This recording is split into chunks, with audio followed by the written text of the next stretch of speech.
Hey everyone, how are y'all doing? Glad we got a few people in here already. 7 o'clock. I'm sure more people will start drifting in really quick. They always do.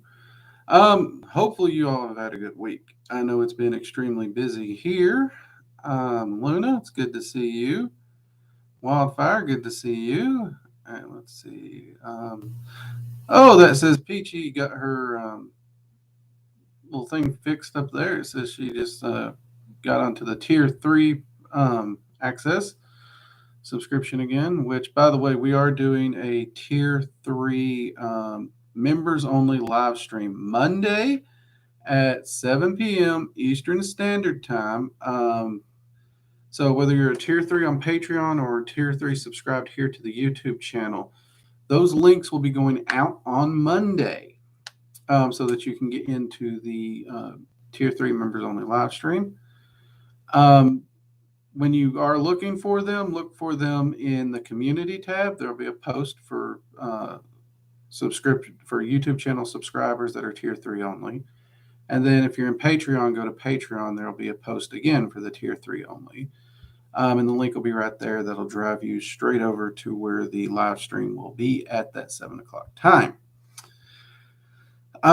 So we are going to see about that because we've got a lot of requests for them. So we're going to try and do it. We didn't have a really good turnout last time. Understandable. People get busy. And I think there was I don't know if we gave enough notice or whatnot. So I made sure to post this a day or two ago. And of course, it's going to be posted through the whole weekend. So that you get more than enough time. Plus, we're telling you here. So yay. Let's see here. Can y'all hear me? Am I actually coming through here? I think this is working. This is the quietest it's been in a long time.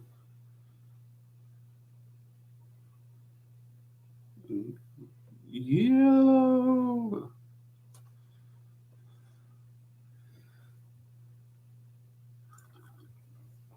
Okay, good. So I am on here. Yay. Of course, some of you already know I've been prepping to get ready to do another deep dive Norse pathworking.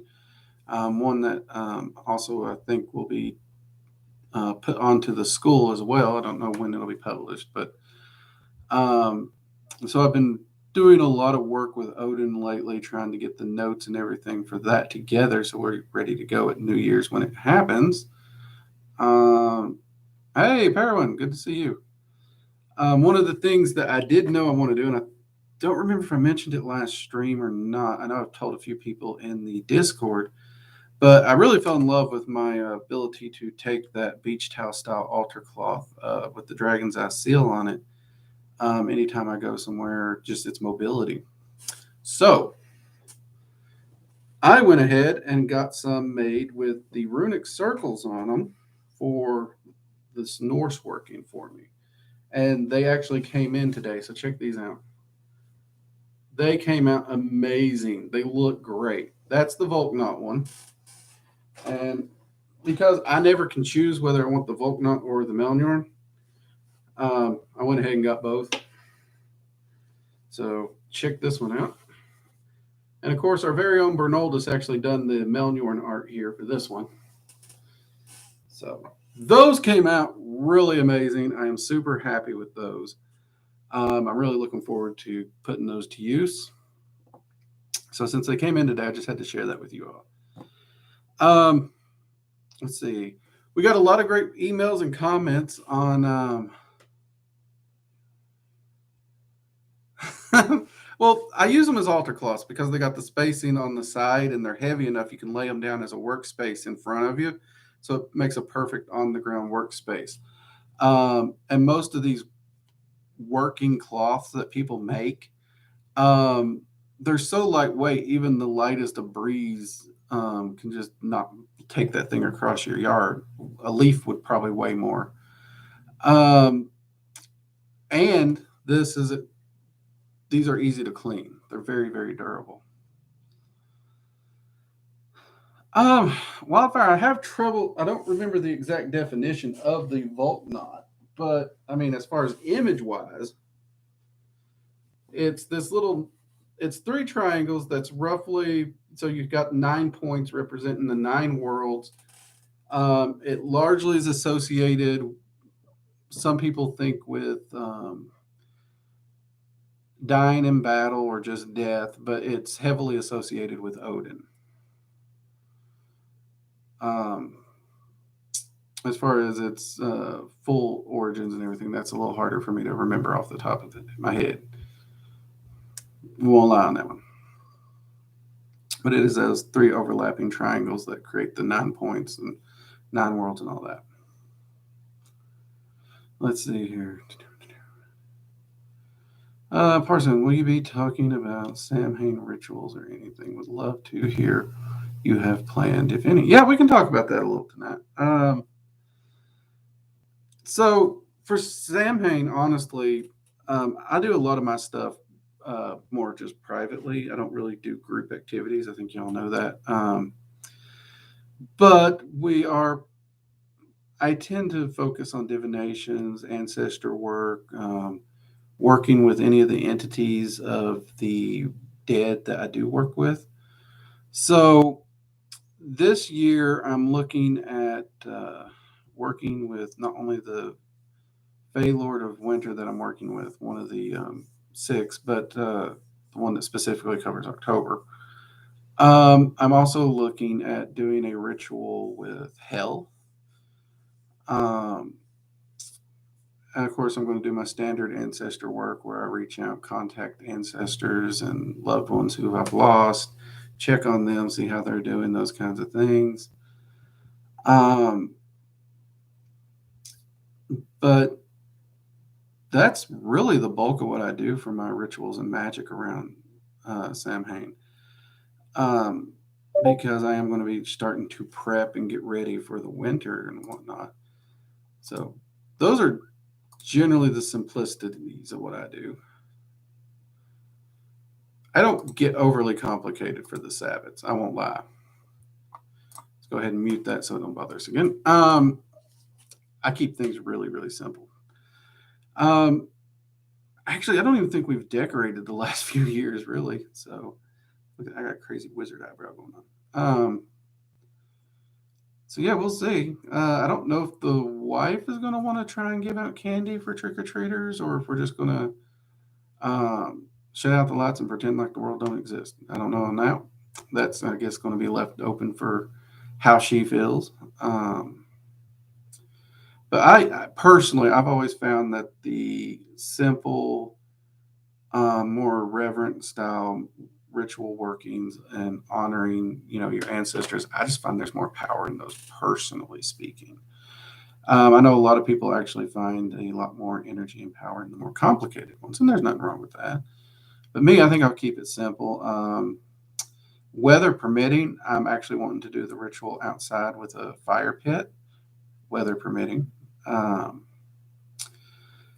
So they've said there might be a storm front coming in, so we'll see if thunderstorms or something screw up that plan. But either way, I can easily move things inside. So, yeah, that's my general plan on that. Before I forget, because I know somebody's going to yell at me if I forget, be sure to give us a thumbs up. It helps the channel out a lot, lets people know you like the content. And of course, the YouTube algorithm, it loves those thumbs up, and it'll show the content to more people because of that. And that way we can find more seekers and share this information with them.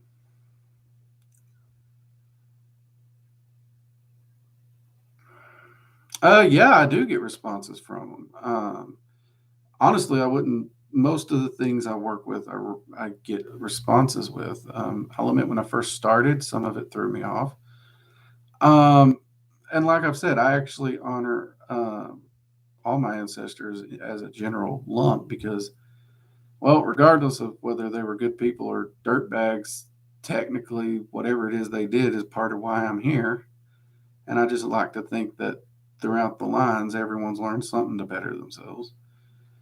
But so, yeah, I mean, I tend to hear from ancestors pretty easily. And any of the ones I directly reach out to personally by name, whether I knew them or it's people I've researched, I hear from them really direct and quick.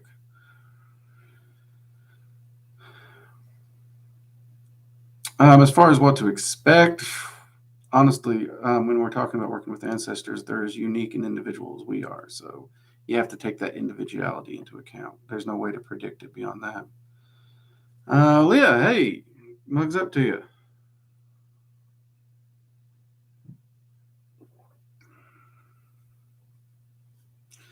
See, Stuart Henry, hey Drake, I was wondering, have you known many people who started working with black magic and have ended up with psychological problems? If so, any advice on how to prevent that from happening? Cheers. Well, first off, magic is magic. Black and white magic are actually stereotypical terms that aren't really required because magic is magic.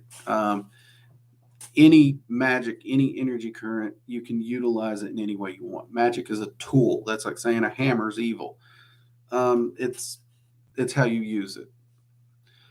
So have I seen people get into magic and dive into some of the other stuff and end up with issues? I actually have.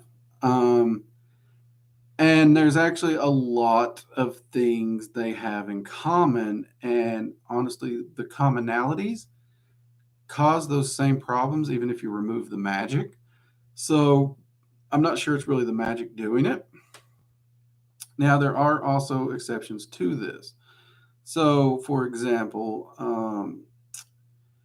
there's a lot of people who dive into the edgy cult cuteness of black magic and they want to use it as a excuse to do all kinds of illicit substances and everything because now it's part of their religion. They can quantify it and they can okay it by that. And yeah, it messes them up in the story. But that's not the magic. That's their choice to do an illegal substance or gallons of illegal substances.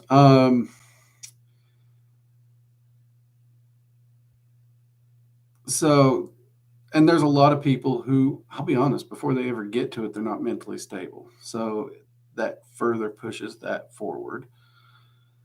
Um, and then there's a lot of people who literally they seek to detach from reality. And one thing I've noticed is the more we detach from reality, the more problems we have. So there's that. And yes, there are certain things where people want to jump in because it's cool. Cliffothic working is one that comes to mind very clearly. Cliffothic working is not easy. It is not beginner level. It should not be approached at a beginner's level. And even for someone who knows what they're doing, it's going to hit you hard. And there's no timeout buttons. There's no pauses. And if you don't have that discipline and that understanding, and you don't have those abilities and the training prior to actually be up on that level, yeah, I would say that could easily drive somebody crazy. So I don't blame the magic. I usually blame the recklessness of the magician more often than not. The only time I don't blame the magician is if they already had a pre existing condition and jumped in, because then it was already pre existing. But you will notice that there is like a 90 to 95% when that does happen. There was a lot of substance abuse in there. Um, so I honestly, personally think more than not, it's substance abuse. And a good chunk of the other half comes from myths and people just trying to smear magic as a whole.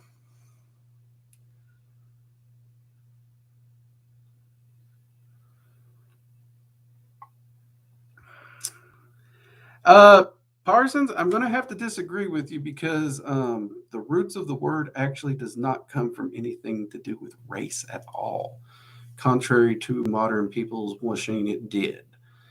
And secondly, I'll remind everybody let's try and keep it out of the political forum. And let's be honest, anything concerning racism is a political forum right now, unfortunately.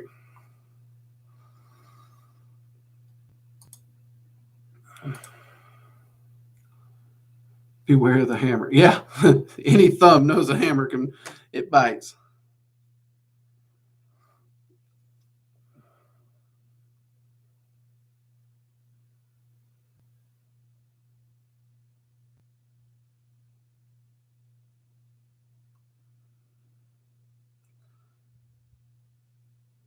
Actually, Adam, no, I cannot give an example of that because there's absolutely positively zero proof that a defect in the astral body can cause a disease. First off, your astral body follows thought.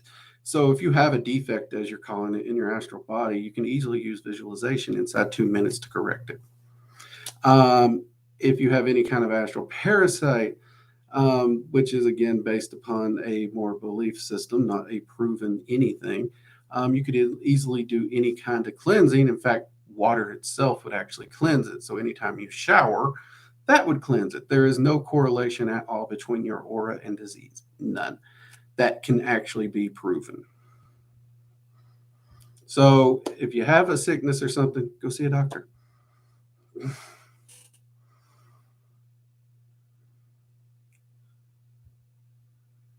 Let's see, I just got off a YouTube video about watchers, and it was so full of dogma, Jesus, Jews. Well, hold on, Jen. We don't bash religions here either. But unfortunately, yeah, there's a lot of dogma and a lot of that stuff, and it's hard. You got to sort through that stuff. It can be really hard.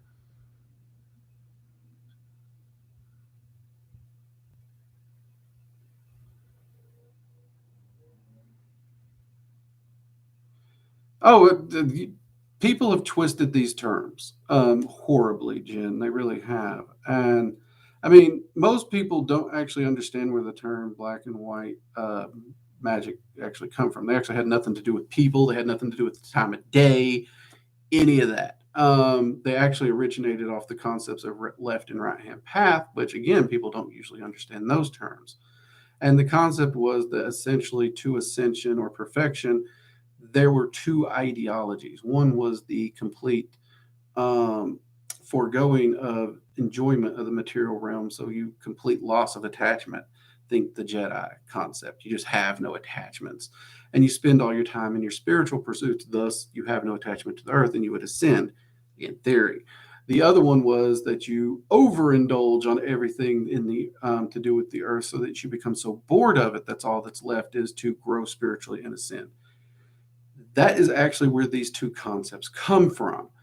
Um, Nothing racist about it. It's just which of these two paths back in that ancient ideology would you walk? Neither's good, neither's evil, neither has to do with race, gender, it doesn't matter.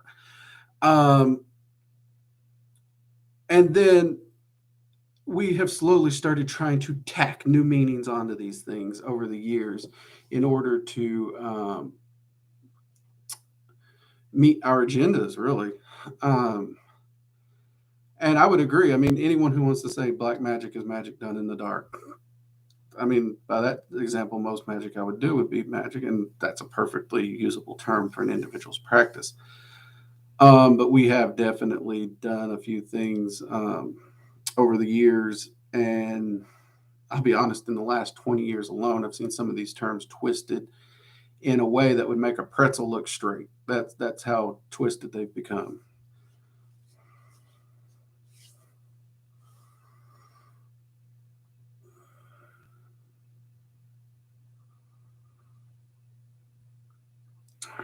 Uh, hmm.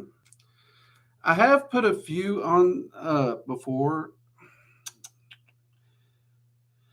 One great entity to work with is to reach out to Terrafana if you're in Dragon Magic. She is great with dealing with those things. As far as just particular spells, I love long term spells. I really do. I haven't posted one specifically for those, Parson, but I think I will actually do that because that's actually a good thing. I know a lot of people who struggle with that, and it's never a good thing to see when people do struggle with that. Um, so that is a thing that we got to consider and look at. Uh, but let's just say, as a general, so if you go check out my prosperity spell, the easy, simple prosperity spell, the long term one that you'll see a long green candle in there, you could use this setup. Okay, you could create a sigil to help you break with this. Um, and I would actually, for me, I would like, I think a good sigil for this would be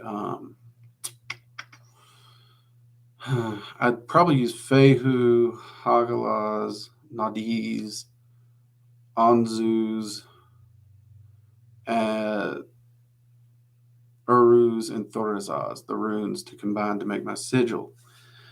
And the reason is because it's the new beginning. You're fighting back everything that the addiction has. Thoraz can help you meet it toe to toe without giving ground.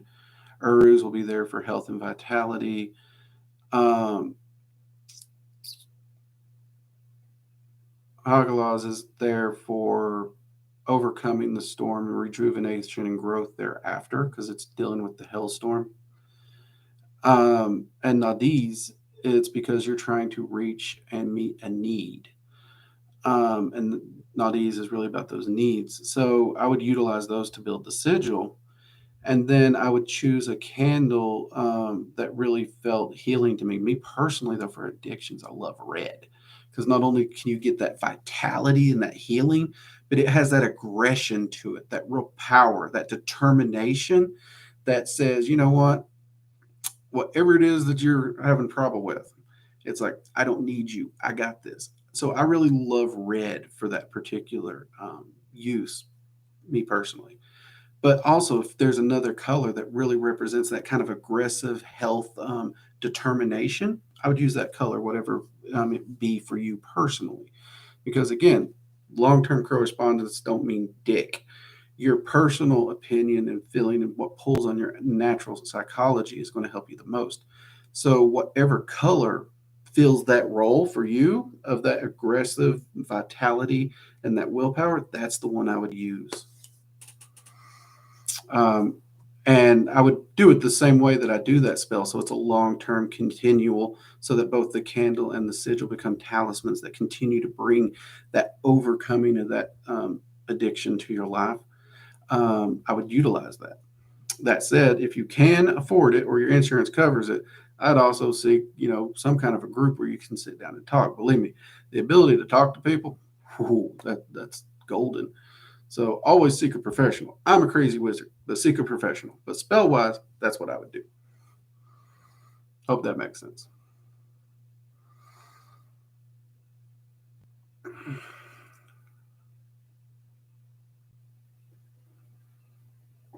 I try, Henry. I try to give it straight.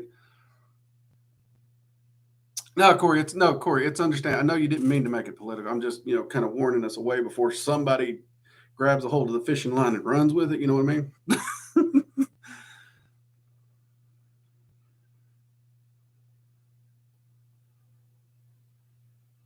um, can they get sick? Not really. No, they really can't. Can they feel anxious?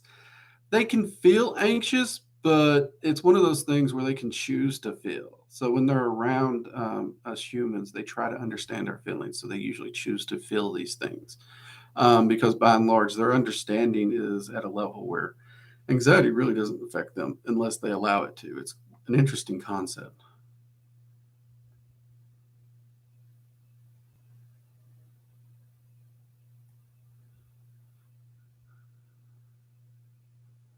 And I get that, Jen. I was just making sure before because again, just like the whole, running with the fishing line on the politics, people will grab a hold of that and whoo, we've had to diffuse more than our fair share of religion bashings up in here. Whoo, whoo. But yeah, people get opinionated, so we understand that. We just try to, hey, not to tempt it. So, we're cool. Hey, Oni Chan, good to see you. Did I miss somebody else? Jade, you made it. And KRY, Bernoldus. Okay, I think I got everybody now. But I am behind on some of these messages, ain't I? We got 22 people in here and only 12 likes. Am I ugly today? Give us some thumbs up, people. I'm not that ugly. Maybe I am. I don't know. Let's see. Uh, no problem, Corey. And like I said, I'm actually wanting to. Now that you mentioned that, I am. I'm wanting to film a video on that. I may actually see about that. AT looks up, brother. Love the rune talk. Best of luck on the addiction, fellow magician. Hey, thank you, AT.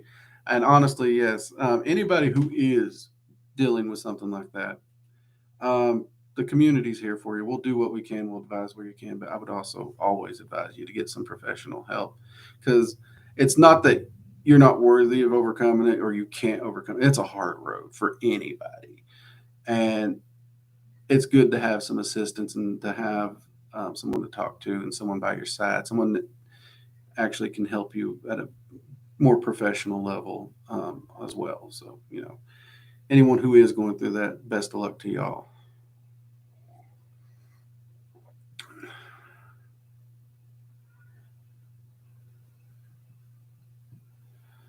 Let's see. People hit the like button. Okay, get that. Video about using magic to fix addiction or problems with substance. Yeah, actually working on that one, Henry. I got to say, Corey's comment actually inspired that, and I'm going to have to get that added to the list because that is a good one.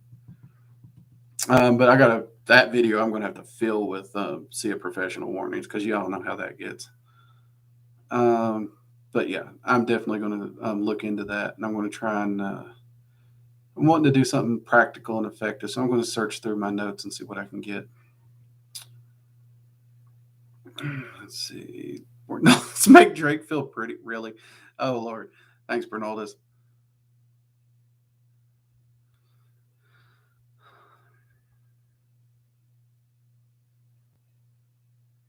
So yeah, I mean it's an interesting concept to see these things. But speaking of videos, actually, so I get a lot of questions about angels. Y'all know that. Many of you actually are the ones, and I do remember mentioning, like the whole Norse path working and everything. My entire schedule that I thought I knew just took a derail. Um, so I'm running on a bit more limited time than I thought I was going to have. So what I did was I actually filmed a video talking about working with angels in a general fashion, which will be coming up, I want to say in November. And I actually recommended a source for getting into working with angels on a deeper level, and talked a little bit more about angels and their biblical and historical references and stuff, to kind of get you on track, just in case, because y'all know I'm a one-man crew here, so I don't know that I can get through all the video requests, and I wanted to make sure that those interested in the angels and working with them had a resource. And so that video talking about working with angels, some of the pros and cons, and a resource to get you fully started so you actually have a direct path, because yeah, angel magic gets so confusing. And there's reasons for it, which I covered in the video. That video is coming very, very shortly. So for everyone who's been wanting to know more about angels, I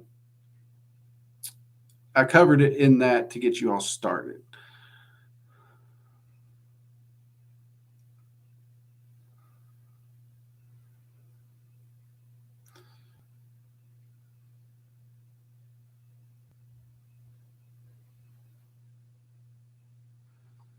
Let's see. You don't need a special guide or access to get into the Christian heaven. And yes, there's lots of things, even demons in the Christian heaven. So yeah, easy enough, Adam.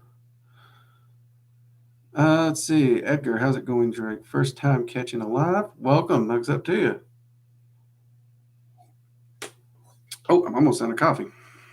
Have you heard or come across information involving chaos / evolution? I've come across it in a few different places. A lot of it dealing with chaos theory, but then, of course, the metaphysical world's tried to jump on it and is trying to adjust it into something that makes no sense at all. So I have come across it. On the metaphysical side, most of the writings and stuff makes no sense. I'll be honest with you. It just doesn't really pan out. Doesn't hold much water. Oh, it's good coffee. It is good coffee. I'd share it if I could.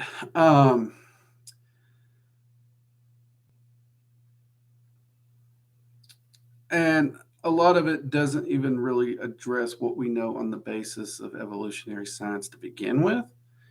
So it's an interesting conversation. It's an interesting um, thought process. I'd like to say the papers are all interesting. I'll be honest with you, most of the papers aren't interesting, sadly. But some of the authors really write some fascinating papers. Some of them. Um, some of them, I'm surprised the papers aren't wrote in crayon. I'll be honest, but I am wanting to see if some people develop it further and actually use a bit more basis in the actual evolutionary science before they just jump off the deep end. Right now, I've not really found that one, Edgar. And that saddens me. That does sadden me a little, but um, everything has to start somewhere is kind of what I always tell myself. Everything has to have a starting point. And usually the starting point is comical, usually, because when you're just starting to really fill out a theory or a concept, it can be really hard to get your traction. Um, and this is getting worse and worse in the metaphysical community because we've got people in the metaphysical community trying to claim science backs magic, but they're completely bastardizing, changing, and manipulating definitions and the meaning of words so that they're not actually talking about anything science based at all. They're just kind of making it up as they go. Um, but then those resources are being published and parroted more and more and more. And thus, when the next person comes along, they technically have no foundation of what they're even standing on, which means they're going in blind if they want to do any kind of research. And that breaks my heart because I love me some research, but you have to know the foundation of what you're testing before you can test it. Um, but I am hopeful that this actually does get to go somewhere because I would actually like to see something more on evolutionary science and how perhaps magic or the metaphysics may have played a hand in it. At this point in time, we have no evidence that it did. We don't have any evidence that it didn't, other than the fact that we can't prove nothing. But I think it would be a fascinating line of research. So I'm hoping we get some more interesting papers on that. Let's see. Valen Wolfer Lord. I made it to the stream. Good evening. Hey, good evening. Glad you can make it.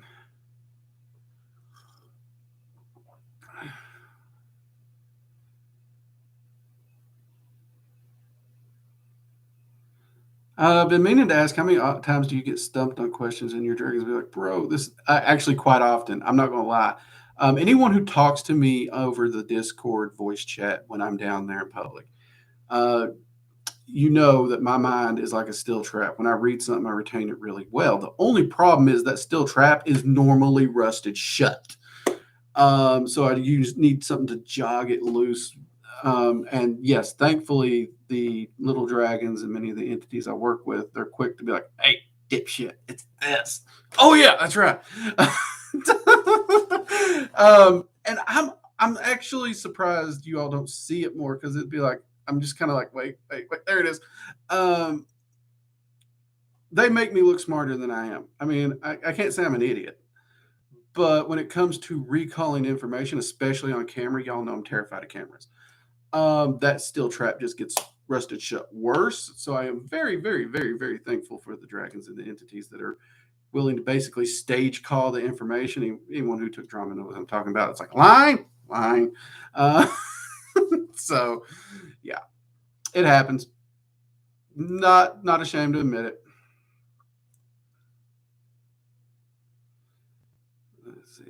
Let's see here. Heard around someone. Let's see. Skip this question if it's too dark, but I've had to get my head around someone I love passing away soon. Could you talk a little bit about how you view death as a magician, please? And thank you. You know what? I can absolutely do that. And not only because that's a vital part of life and we should talk about it, but it's also perfect for the season we're in, ironically. For me, death is a natural part of life. It's not a bad thing. It's something that should. I guess I kind of take up the Cajun viewpoint in a lot of ways on this one because I was taught. I mean, I was raised. People go to a funeral, they mourn, right? But at the same time, they're always talking about you should celebrate. Well, Cajuns literally do celebrate. They throw a freaking party and they're telling all the great stories of all the stupid things they did when they were hanging out with Bubba. And you remember when Bubba done went and flipped the car or set the tractor on fire. And I mean, it's really about reliving those great moments and those memories.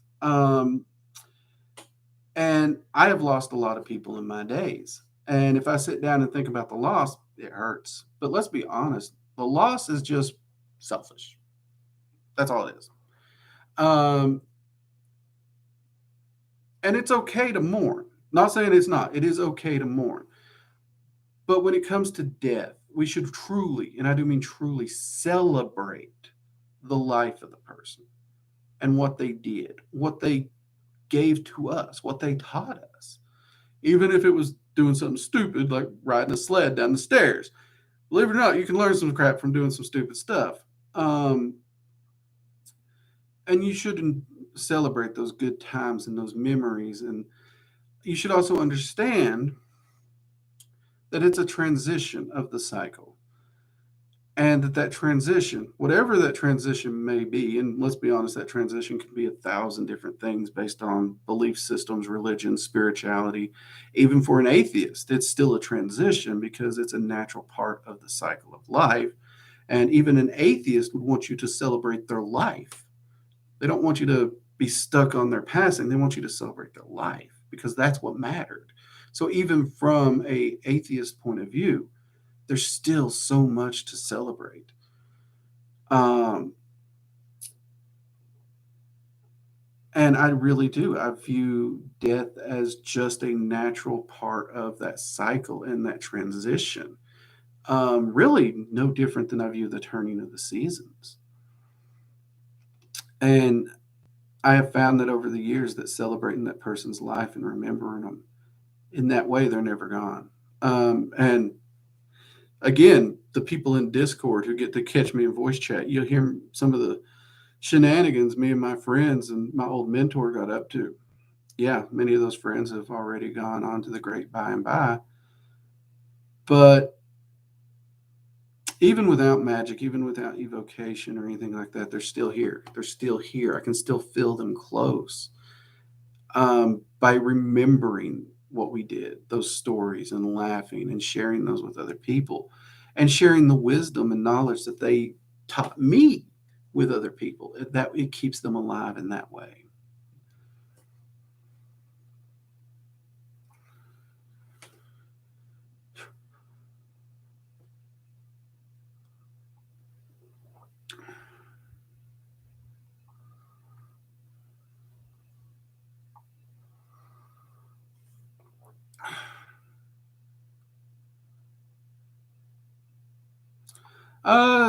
Stuart, can I give my thoughts on Santa Morte, who she is from history, and if she is originally Aztec, Inca, or Maya goddess, and how to best work with her? Actually, no, I can't. She's actually an entity I choose not to work with.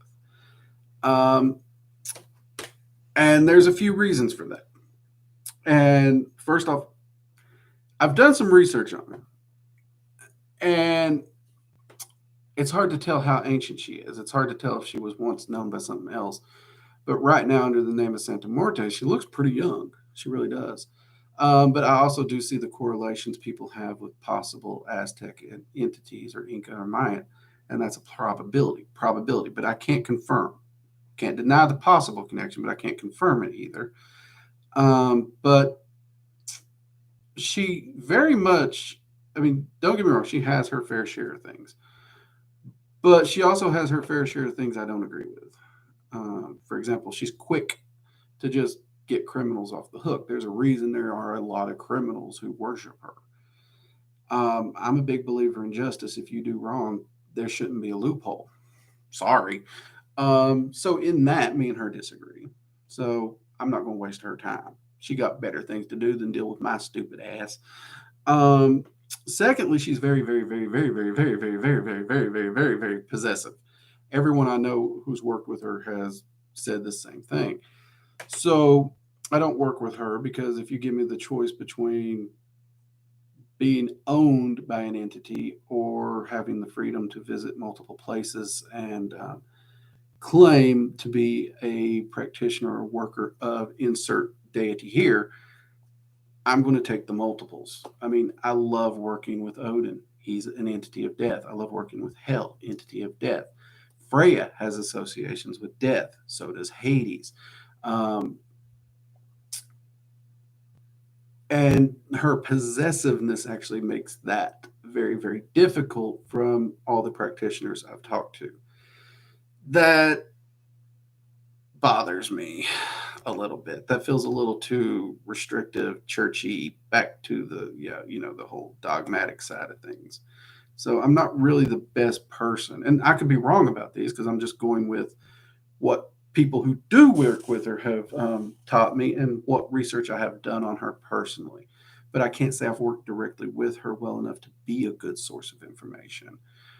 Um, to that, I have to apologize. She is one of the entities I've just, due to the knowledge I found, and I do occasionally research her more to see if I can find something new to change my mind. But for now, she's just one I've chosen not to work with because of those. Sorry, mate.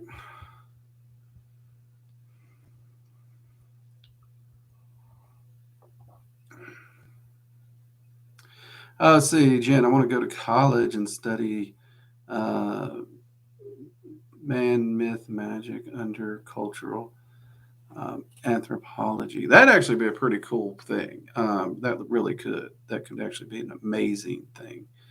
Um, Not sure how much it'd pay because getting jobs in those areas can be difficult. And I know education shouldn't be about pay, but when you're racking up a debt, you've got to consider that. Um, but yeah, I mean, that would actually be amazing.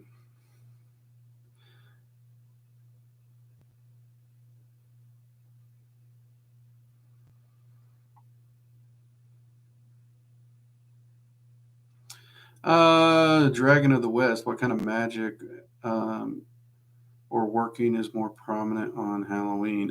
Usually, any kind of spirit work, divinations, and ancestor work seems to be the larger prominence around Halloween because that's literally what the entire season, Samhain, Halloween, Day of the Dead, they're all built around that concept of spirit work and ancestor work and honoring one's ancestors. It's entirely built around that.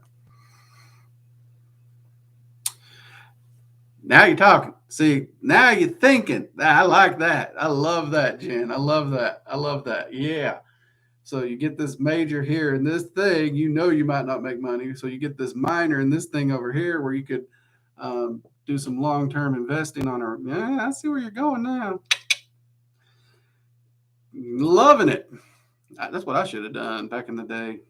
I did not make good choices. I love that. That is a good one.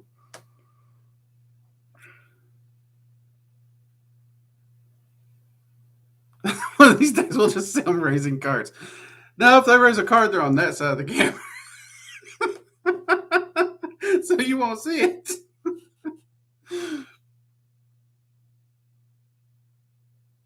Let's see. Oni-chan finally applied for a job and will be able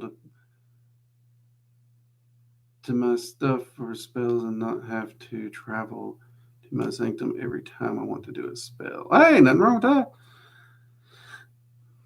But congrats. You said applied. You haven't said got the job, so I'm going to say I hope you get it and get a good starting wage on that, mate. Because if you got the job, congratulations. But either way,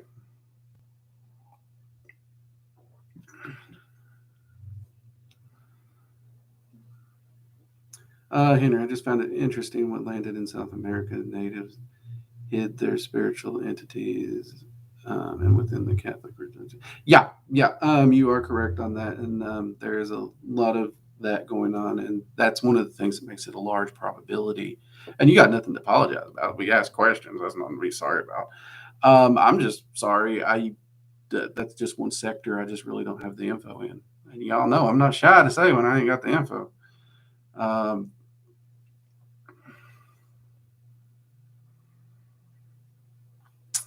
Someone told me that Kali Ma, Hera, and Freya are the same entity. Nope, not even by a ballpark.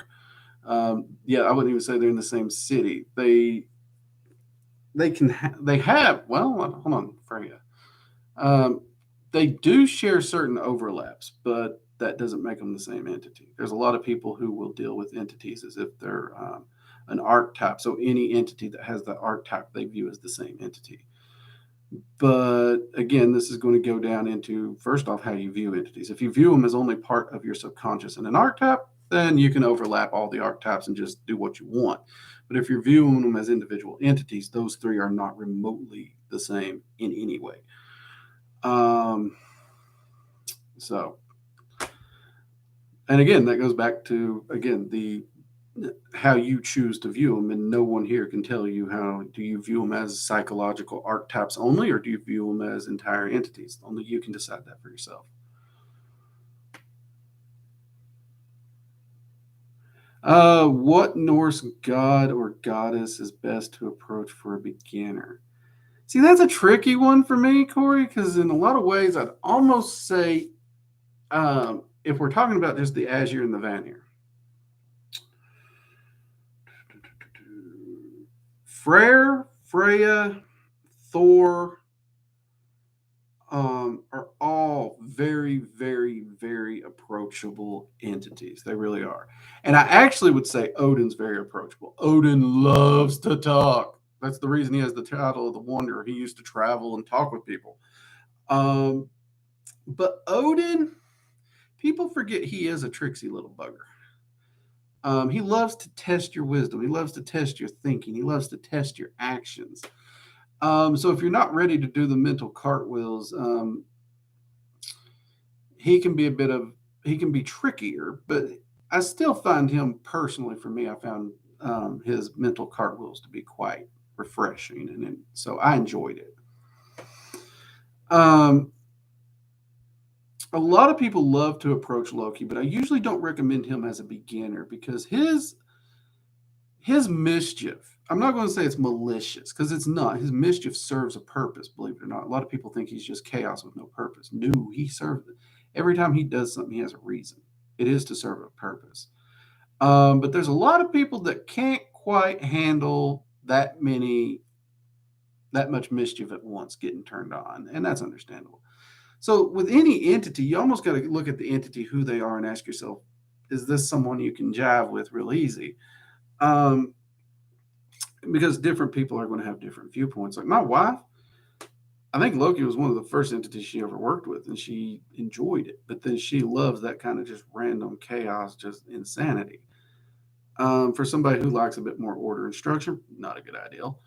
And then there's me. I love the mental cartwheels, that testing, that going back and forth, the riddles and all those things. And I'm a very physical person. Many of you know I've studied different types of martial combat in the past. So when it comes to being able to get in that mental debates with Odin and understanding the warrior spirit, okay, I'm good there. I also know a lot of people who don't like Thor because Thor is very much about hard work. If you're lazy, do not talk to Thor. You and Thor will butt heads 24/7 if you are lazy. And if you, yeah, Thor basically doesn't think you're entitled to squat. If you're not willing to get out and work for it, you're not entitled to it. Which is why he's often referred to as the blue collar god. And that makes sense, really, when you look at him. But outside that very, very opinionated personality that he can have inside certain topics, Thor is amazing to sit down, joke with, and just have a good time with. In fact, he usually pops in to help out anytime I'm working on the house or something, to joke around and make sure I'm not screwing something up. But yeah, you do kind of got to look at those. Some people actually love approaching Heimdall. A lot of people don't hear about Heimdall too often, but Heimdall actually is not a bad one to approach. he doesn't spend too much time in the Edis and doesn't get a lot of limelight, but at the same time, he is kind of the guardian, the watcher. He's the one that watches the gates, so he's actually very approachable. He sees a lot, hears a lot, knows a lot, and is very, very approachable and accessible because of that.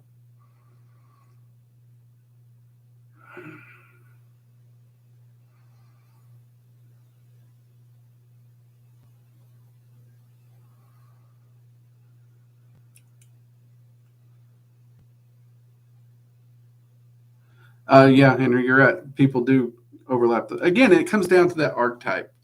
If they share an archetype, people just want to overlap them and just call them a mask or a personification of the same being.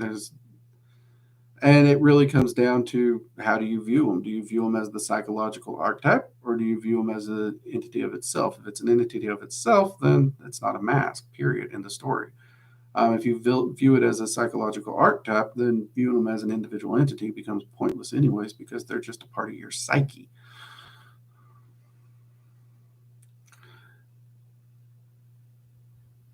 I say I felt like I was being called to Odin, but I was too afraid. I literally left him a whiskey offering, then removed it because I was scared. Honestly, Odin's not that bad. When you read like the Havamal or the Eddas, there I'm not going to deny it. Even Odin himself admits to doing some shitty things. But that's one of the things I love about Odin is because one of the reasons Odin is so open with the bad things he's done in his time is because Odin wants to point out the difference between a person who is born, and we are born stupid. We are born with youthful ignorance and stupidity. And it is through the experience of life, our journeys, our travels, what we actually do, in which we gain wisdom. You can't sit in a chair, do nothing, and gain wisdom. Notice there is a difference in knowledge and wisdom. So, in his effort to teach wisdom or teach how to gain wisdom and teach how to live a good life, he is quick to talk about his mistakes in hopes that we ourselves don't make the same mistakes. In the Havamal, a lot of people want to talk about, well, he talks about you can't trust women.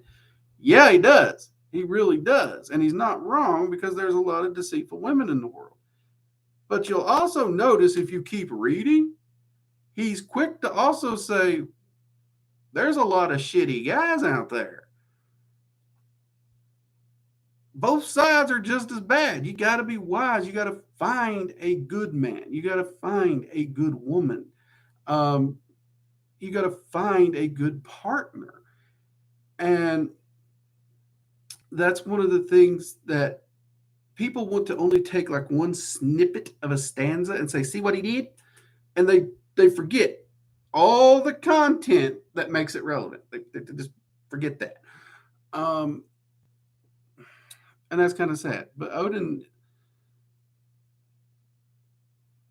paid a heavy price for the wisdom that he possesses, and he still learns. He'll admit he's still learning.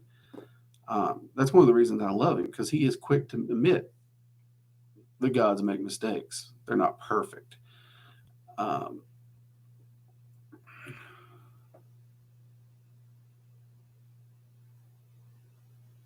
Okay, so other than the Havamal, what would I suggest? Honestly, this is not a bad question because looking at what they've got in store for this path working, the Havamal is probably going to be required. But I would look into the Poetic Edis. The reason I say the Poetic Edis is the Poetic Edis will contain the Havamal as well as the Volspa and a bunch of other major important Norse writings. So if you get the Poetic Edis, you have a good collection of those. Now, you could also get a hold of a specific copy of the Havamal. One of the ones I like is the Wanderer's Havamal by Jackson Crawford. But I do have Jackson Crawford's translation of the Poetic Edis. And the reason I like his translation, the reason I like it, is not only does he translate it so he tries to stay true to the translation, but he also makes a point to explain why he translates it in the direction he does.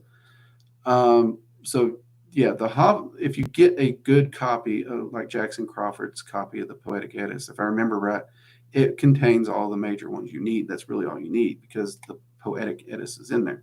Which actually, if you give me 2 shakes here, I can double check that for you real quick. Because like I said, I do have the book. So all I have to do is pull up the table of contents and I can let you know. Because I think that one book is really about all you're going to need. So yeah, Poetic Eddas will have the Volspa, the Havamal, I can't pronounce the Volthinismal, the Grimacemal, Forscanis. Yeah, it's going to, the Locusana. Yeah. So if you get a good copy of the Poetic Eddas, like the one that Jackson Crawford translated, that should be sufficient.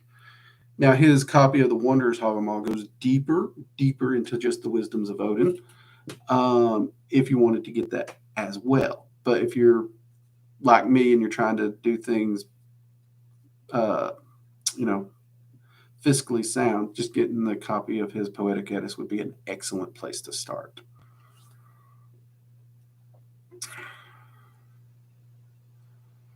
Let's see. Wildfire, does Terrafauna ever get sassy with you? But in like, oh yeah, yep. Oh yeah, she pulls that classy Southern crap on me quite often, and I don't blame her. I can be a hard person to work with. So yeah, she has to check me, and she does it quite often.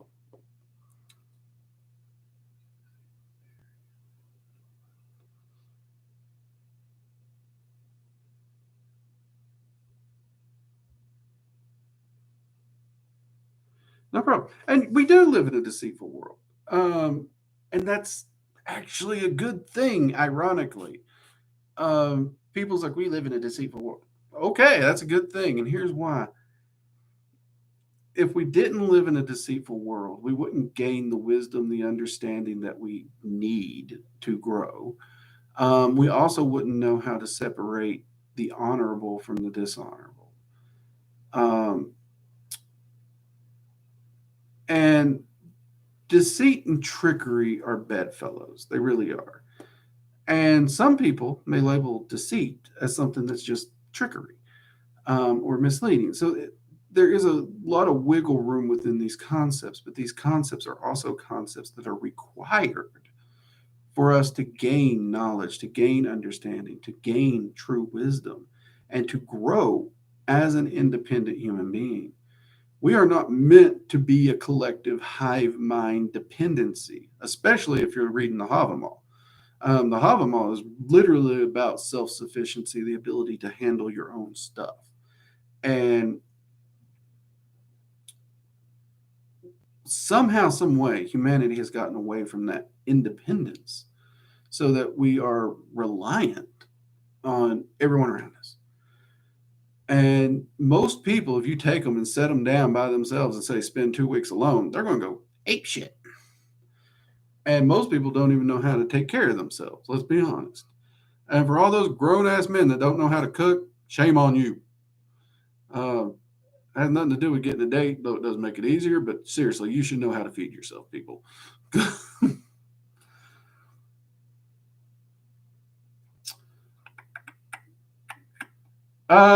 Yes, I think he has it on Audible, and yes, he does because he's actually the one that reads it.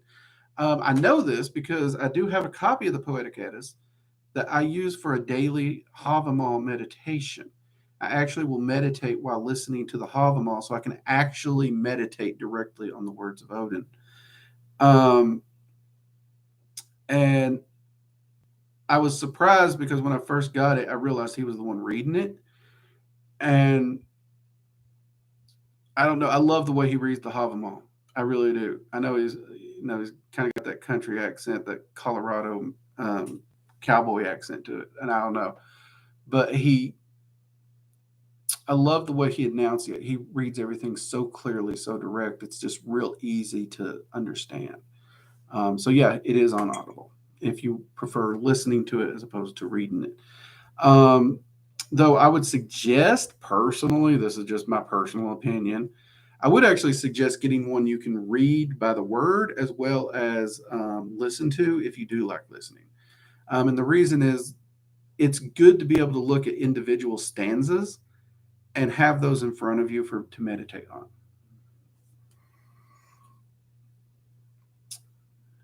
Thank you, Jade. And do remember, the Havamal is not like a rules for life kind of. A lot of people want to look at them like the 9 noble virtues. Those are very, very modern, and it's kind of a modern twist to kind of give us rules like in ceremonial magic or in Wicca or in Christianity. Every religion has their rules, and it's kind of a modern take on that concept and they are loosely derived from the Havamal. I can't say that they're not, but if you actually read the Havamal, it's advice for how to live a good life as an individual, and it's not a commandment for you must do this or no.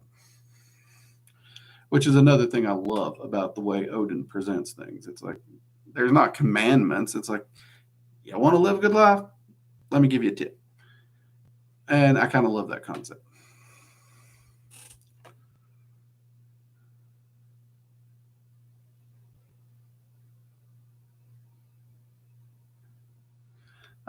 Edgar, one thing, no lie, I've only just become a channel in Dragon Magic as well. What helped you get focused?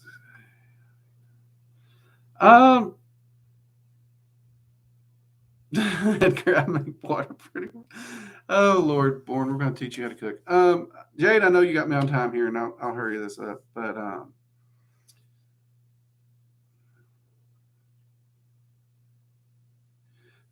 so yeah, what got me focused? Actually, I didn't even know Dragon Magic was a thing. I've told this story a time or two, so I'll try and keep it short. But I was working at a facility that's a freight facility, an international freight facility, which meant you couldn't get in and out without someone knowing where you was all the time.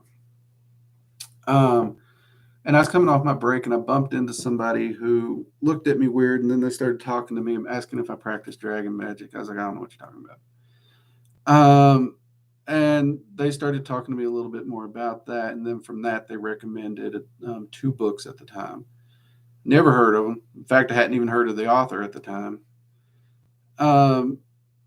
We had a short conversation. I went back to where I was working, and I was talking to a buddy of mine who had been Wiccan for far longer.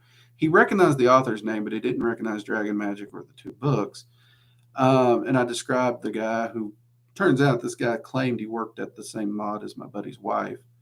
Guy didn't know him. So as soon as we was able, we went down to that mod. That guy don't work on that mod. Does not work on the mod. No one knew who this guy was. So that sent up a few red flags. And next thing you know, we was in security. And they were pulling the tapes. Now, this is where it got weird because there's a lot of things I can explain away in a lot of ways. And you know me, I'm the first to go onto the side of disbelief. So they pulled this up, and you can see me looking and talking to thin air.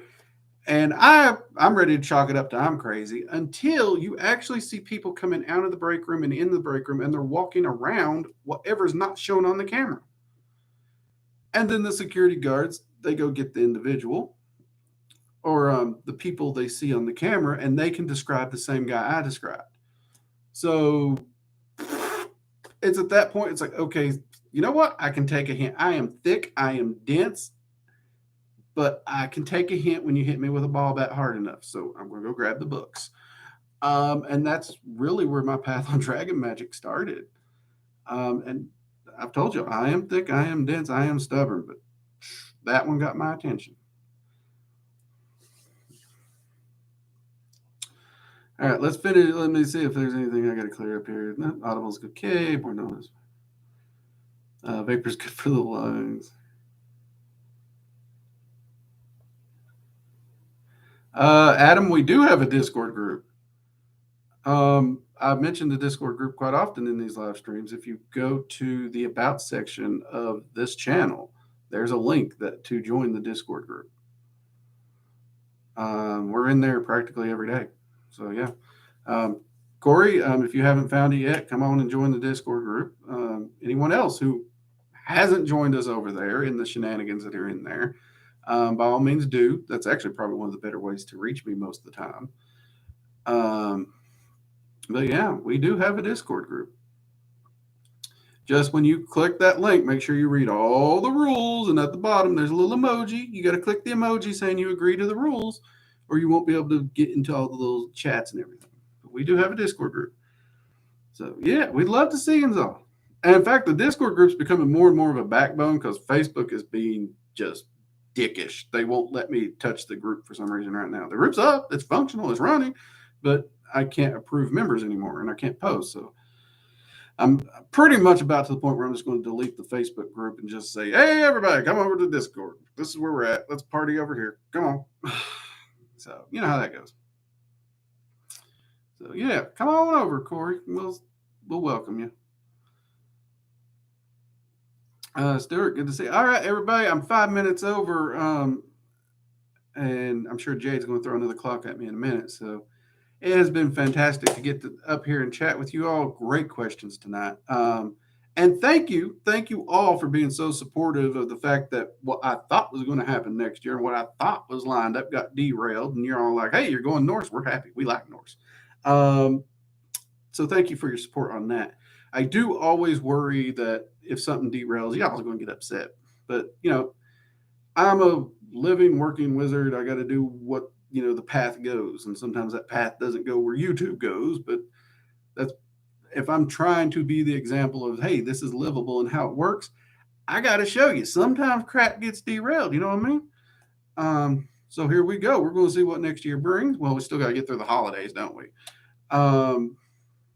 Yeah, so everyone have a fantastic weekend. Thank you for joining me. Thank you for the questions.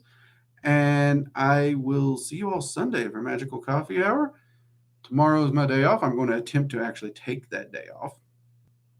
And for those of you laughing at me right now, hush. I'm going to try. I'll see you Sunday, everyone. Good night. Bye.